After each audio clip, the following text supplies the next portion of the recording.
On October 3, 1961, CBS introduced audiences to The Dick Van Dyke Show, a sitcom that followed the life of Rob Petrie, a comedy writer with a knack for turning everyday situations into laughter. His wife, Laura Petrie, played by Mary Tyler Moore, brought her own charm and wit to the show, often finding herself at odds with the era's censorship norms. Together with their co-writers Sally Rogers and Buddy Sorrell, the Petries navigated the ups and downs of work and family life with humor and grace. Love to do that, but well, no. Why don't you just mail? The Dick Van Dyke Show, originally named Head of the Family, underwent a significant change before its debut. Carl Reiner, who created the show, was set to lead the cast. However, the network CBS had reservations about his suitability for the role, leading to a search for an alternative. Dick Van Dyke, already a respected Broadway performer, was approached and accepted the part, despite the risk it posed to his stage career. This decision was pivotal, as Van Dyke's performance was central to the show's success and helped establish it as a memorable part of television history. His portrayal brought a dynamic energy to the series, complementing the writing and ensemble cast and contributing to its lasting appeal and influence on subsequent sitcoms.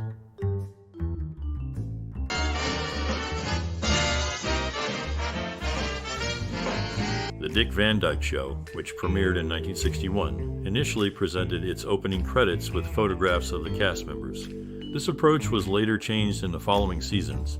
The new opening sequences became memorable for showcasing the lead character, Rob Petrie, portrayed by Dick Van Dyke, either comically stumbling over an ottoman or, with perfect timing, avoiding it altogether. These sequences were designed to set a humorous tone for the episodes, reflecting the show's lighthearted and comedic nature.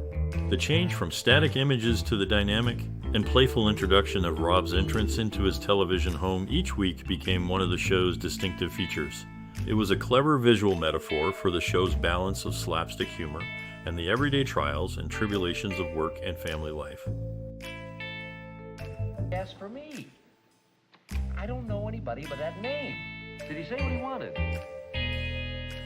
During the early stages of the Dick Van Dyke Show, Johnny Carson was a candidate for the lead role of Rob Petrie. However, the role eventually went to Dick Van Dyke. The show's original pilot, titled Head of the Family, was filmed on January 20, 1961, coinciding with John F. Kennedy's presidential inauguration. Mary Tyler Moore, who played Laura Petrie, received cartons of cigarettes from the show's sponsor as part of her compensation.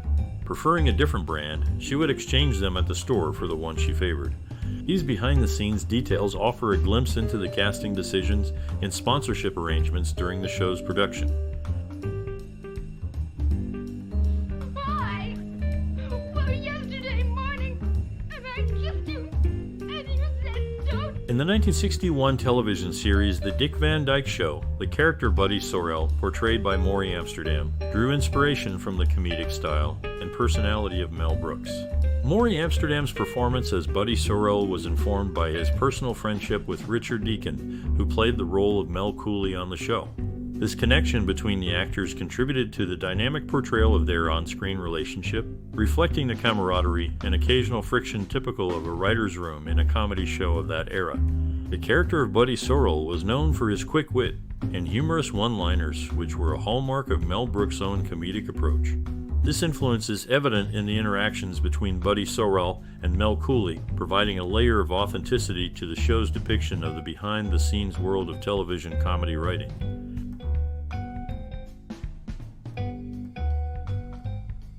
Stacy, sit down a minute, please. The Dick Van Dyke Show, which premiered in 1961, faced a rocky start. Initially, it struggled to attract an audience and was at risk of cancellation. However, the show found its footing during the summer reruns, as viewers began to appreciate the humor and quality of the series. Its popularity surged, and it became a beloved staple of American television. The show enjoyed a successful 5-year run, during which it received critical acclaim and several awards. As the end of its 5th season approached, CBS executives recognized the show's value and the significant following it had garnered. They approached Dick Van Dyke with a strong desire for the show to continue, reflecting the high regard in which the network held the series and its star. Despite this, the decision was made to conclude the show while it was still at the peak of its popularity, leaving a lasting legacy in the annals of television comedy. but I talked him out of it. Are you out of your mind? The Dick Van Dyke Show, which premiered in 1961, was crafted with a focus on content and themes that steered clear of the day's political, cultural, and historical specifics. This approach was deliberate, aiming to give the show a timeless quality that could resonate with audiences across different eras. Despite this, the personal lives and experiences of the cast members frequently became a source of inspiration for the show's plotlines. This blend of universal appeal with personal storytelling contributed to the series' unique charm and its ability to connect with viewers on a human level. The show's narrative strategy allowed it to explore the everyday lives of its characters, making it relatable and enjoyable without being tied to any particular time period. Sure, and he says, I'll give you 15 cents for a sandwich. But, During the production of The Dick Van Dyke Show, cast members faced significant personal challenges that affected their lives both on and off the set. Rose Marie, who played the quick-witted writer Sally Rogers, grappled with the idea of leaving the show following the passing of her husband. Her grief was profound, and it impacted her decision-making regarding her career at the time. Meanwhile, Mary Tyler Moore, who portrayed the charming and graceful Laura Petrie, was dealing with an undiagnosed case of type 1 diabetes. Her condition was unknown to her during the filming, which presented its own set of difficulties as she navigated her role. Lastly, Dick Van Dyke, the star of the show, struggled with alcoholism, a battle that he faced during his time on the series. These personal issues were part of the off-screen drama that unfolded even as the actors delivered performances that brought laughter and joy to audiences. Despite these challenges, the show maintained its quality and continued to be a beloved sitcom during its time on air. Meets him, he says, where'd you get the suit? What, they give you a ukulele with it or something? What's the matter with it? He says, look how it flares out on... In the 1961 television series The Dick Van Dyke Show, the character of Laura Petrie, portrayed by Mary Tyler Moore, became a subject of censorship due to her wardrobe choices. Moore's preference for capri pants over traditional full-length dresses or skirts was initially met with resistance from CBS censors. Despite the network's conservative stance, Moore persisted in wearing the capri pants on the show. Her insistence not only allowed her character to wear them, but also set a trend as she became a fashion trendsetter. The show itself maintained conservative television standards of the time, notably by depicting the married couple, Rob and Laura Petrie, sleeping in separate beds, a common practice in television portrayals of married couples during that era. This adherence to the norms of the day reflected the broader cultural expectations and censorship regulations of television programming in the early 1960s. I might. In the 1961 television series The Dick Van Dyke Show, Mary Tyler Moore portrayed Laura Petrie, a character that became a defining role in her acting career. Drawing inspiration from the distinguished Katharine Hepburn, Moore infused her performance with a sense of elegance and spirit that mirrored Hepburn's renowned acting style. Moore's initial hesitation and concerns about being accepted in the role were overcome by her dedication and talent, which led to her becoming an ideal choice for the character of Laura.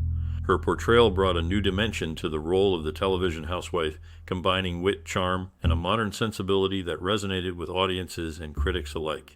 Moore's performance not only honored the influence of Hepburn, but also set a new standard for actresses in television during that era. Each other's throat all week long. I know, I've been here. The Dick Van Dyke Show, which premiered in 1961, continues to be celebrated for its exceptional humor and the lasting impression left by its characters. The show's ability to connect with audiences across different generations is a testament to its well-crafted comedy and the relatable situations presented. The series, set around the work and home life of television comedy writer Rob Petrie, portrayed by Dick Van Dyke, and his wife Laura, played by Mary Tyler Moore, broke new ground in the world of television sitcoms. Its influence is evident in the structure of many modern sitcoms, which often blend work and family life with humor. The show's writing, often spearheaded by creator Carl Reiner, was sharp and ahead of its time, offering a glimpse into the writer's room of a fictional TV show, The Alan Brady Show. The ensemble cast, including Rose Marie, Maury Amsterdam, and Larry Matthews, contributed to the dynamic and engaging atmosphere that the series was known for. The show's commitment to quality, and its innovative approach to sitcom storytelling have ensured its place in television history, and it remains a reference point for writers and actors alike. The legacy of the Dick Van Dyke Show is its enduring appeal and the standard it set for comedic excellence on television. He wouldn't do a thing like that, would he? Oh, Yes, he would.